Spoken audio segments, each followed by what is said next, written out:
Gibson's ATA success drew the attention of Walter Johnson, a Lynchburg, Virginia, physician who was active in the African American tennis community. Under Johnson's patronage, he would later mentor Arthur Ashe as well. Gibson gained access to more advanced instruction and more important competitions, and later, to the United States Lawn Tennis Association, USLTA, later known as the USTA. In 1946 she moved to Wilmington, North Carolina, under the sponsorship of another physician and tennis activist, Hubert A. Eaton, and enrolled at the racially segregated Williston Industrial High School. In 1949 she became the first black woman, and the second black athlete, after Reginald Weir, to play in the USTA's National Indoor Championships, where she reached the quarterfinals. Later that year she entered Florida A&M University, FAMU, on a full athletic scholarship and was a member of the Beta Alpha chapter of Alpha Kappa Alpha sorority. Despite her growing reputation as an elite-level player, Gibson was effectively barred from entering the premier American tournament, the United States National Championships, now the U.S. Open, at Forest Hills. While USTA rules officially prohibited racial or ethnic discrimination, players qualified for the Nationals by accumulating points at sanctioned tournaments, most of which were held at white-only clubs.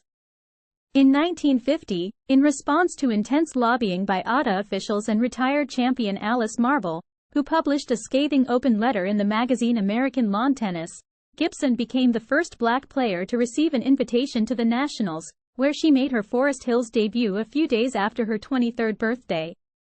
Although she lost narrowly in the second round in a rain-delayed, three-set match to Louise Brough, the reigning Wimbledon champion and former U.S. national winner, her participation received extensive national and international coverage. "No Negro player, man or woman, has ever set foot on one of these courts," wrote journalist Lester Rodney at the time. In many ways, it is even a tougher personal Jim Crow busting assignment than was Jackie Robinson's when he first stepped out of the Brooklyn Dodgers dugout. In 1951, Gibson won her first international title, the Caribbean Championships in Jamaica, and later that year became one of the first black competitors at Wimbledon, where she was defeated in the third round by Beverly Baker. In 1952 she was ranked 7th nationally by the USTA. In the spring of 1953 she graduated from Florida A&M and took a job teaching physical education at Lincoln University in Jefferson City, Missouri. During her 2 years at Lincoln she became romantically involved with an Army officer whom she never named publicly, and considered enlisting in the Women's Army Corps, but decided against it when the State Department sent her on a goodwill tour of Asia in 1955 to play exhibition matches with Ham Richardson, Bob Perry, and Carol Fagerose. Many Asians in the countries they visited, Burma, Ceylon, India, Pakistan, and Thailand, felt an affinity to Althea as a woman of color and were delighted to see her as part of an official U.S. delegation. With the United States grappling over the question of race, they turned to Althea for answers, or at least to get a first-hand perspective. Gibson, for her part, strengthened her confidence immeasurably during the 6-week tour.